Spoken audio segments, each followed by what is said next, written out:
Hi, I'm Tim. Welcome and thanks for logging on. If you love this watch, email me, tmosso@thewatchbox.com. It's in the description below. Your purchase and pricing email question line for buying this or any watch you see on any of our platforms. Please reach out to me directly. Email tmosso@thewatchbox.com for pricing. Today, we're discussing a 60th anniversary watch launched in 2023, 60 years since the original Heuer Carrera. Now, the watch we have here builds on the Carrera Tourbillon chronograph that launched in 2016, but with a smaller case, a more wearable shape, lush and lovely Gulf racing colors on the dial, and less of the Hublot Jr. era of Tag Heuer that seemed to dominate the mid to late 2010s. This is very much its own watch. 42 millimeters in diameter in stainless steel. It's 14.5 millimeters thick from lug to lug tip, 48.3 millimeters. 22 millimeters spacing between the lugs. I need to emphasize that original Carrera Tourbillon chrono was a great buy as complicated chronographs went, but it was just too big. This is a lot more wearable. Being under 49 millimeters lug to lug and 42 in diameter, it does fit my 16 centimeter circumference wrist. And I think you could probably wear this watch on a wrist of 15 centimeters circumference and up. You can see from over the top, the lugs are out near the edge of my wrist, but not over. And while it's not thin at 14.5 millimeters, the dramatically domed plexiglass-like sapphire will allow most sleeves to ride up and over the side of this watch. Zoom out a little bit, get a better sense of proportion there. And you can see the watch wears really nicely. It fits well, too. The strap in blue is calfskin with a monotone stitch. You can see it's got a sheer cut side, calfskin on the bottom. It uses a crimping system rather than perforations in the strap, which actually helps to preserve the strap. We have here a Tag Heuer branded deployant clasp, twin trigger release, so you have to press both to open it. Combination of satin and polish on the clasp. There's a little crimping system internally. So what you do is you take the strap, you tuck it in, you crimp it down, and then all of the excess length hides underneath the clasp body and the straps. There's no need for minder loops, so it's a very clean look. And you can see this watch, which is a current model year 2023 watch, is still featuring some of the original packing stickers, so condition throughout is excellent. Taking a look at the case band, the original Heuer Carrera of 63 featured strong thrusting angular and integrated lugs, and you can see that hallmark is present and correct here. The beveling over the years has waxed and waned. Here you can see we have a sharply faceted geometric end that's squared off with a broad expanding bevel over the lug hoods that thins out through the mid case.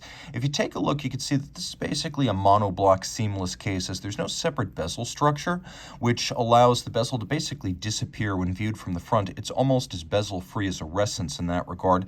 And this is an incredibly vaulted sapphire. You generally don't see sapphires this cambered unless it's on some sort of a novelty watch like a Quorum Bubble or an HYT. Here you can see it really does a great job of covering up all of the coaxial hands of the chrono in time, but it also gives that off-axis distortion of a vintage plexiglass, little nod back to 1963.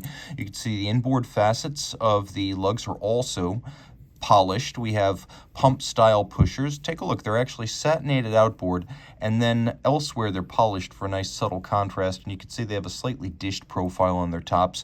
There's a Tag Heuer crown as the little shield logo. Well, this is not a screw-down crown. I need to emphasize that it does have a superb water resistance rating of 100 meters, so on a different strap, you could swim with this.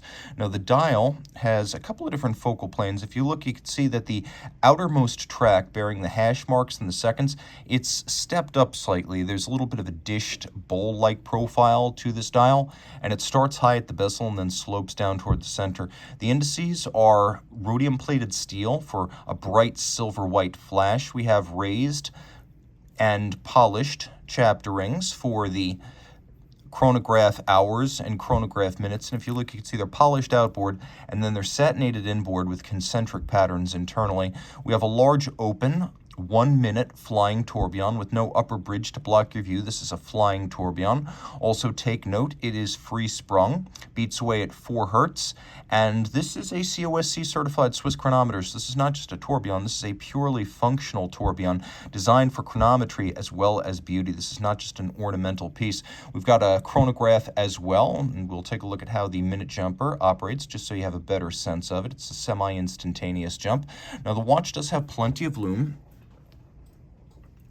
I wouldn't call it elaborately loomed, but it is sufficiently loomed.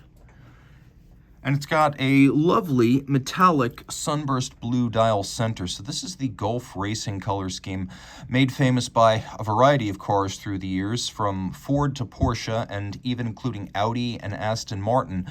We've seen the combination of the silver, white, blue, and orange through the years. It is one of the most memorable corporate racing liveries, and it's kind of transcended eras because it's been with us since at least the 1960s, and it still occasionally surfaces in racing today, perfectly fitting to a watch, the Carrera, traditionally associated with motorsports.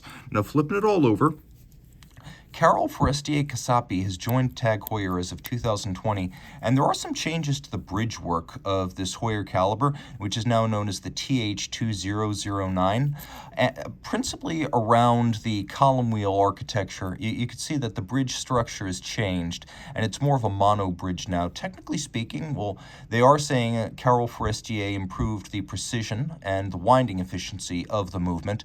The only obvious changes I see, aside from a change in color and the use of stripes rather than media blasting, we have a more monolithic bridge at the center, and then apparently the winding has changed from unidirectional to bidirectional, which they say is more efficient, though some would beg to differ on that front. But what it is unarguably is smoother, as you don't have a freewheeling direction, so you don't get that wobble that we associate with, say, the Valjoux 7750. It actually has a pretty impressive power reserve. It's 65 hours given the tourbillon, and it's a 33 joule movement. It's got a column wheel, which you can see at the top, that has superb feel and sound. Let's listen.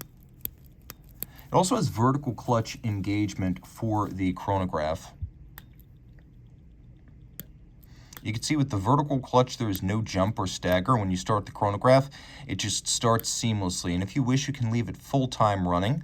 That is one of the advantages of a vertical clutch. There's no additional wear, tear, or play. There's a lot to love with this watch. Value in a tourbillon chronograph, versatility with the loom, the steel case, the automatic winding, and the water resistance. It's a much more wearable Carrera tourbillon. It's a memorable 60th anniversary present to the model line. And of course, the association of Carol Forestier-Casapi, one of the great watchmakers of our time, even if our contributions here are incremental on what came before, still immensely appealing, and that's a star watchmaker associated with this timepiece forever. So reach out to Team Mosso at thewatchbox.com for purchase and pricing details.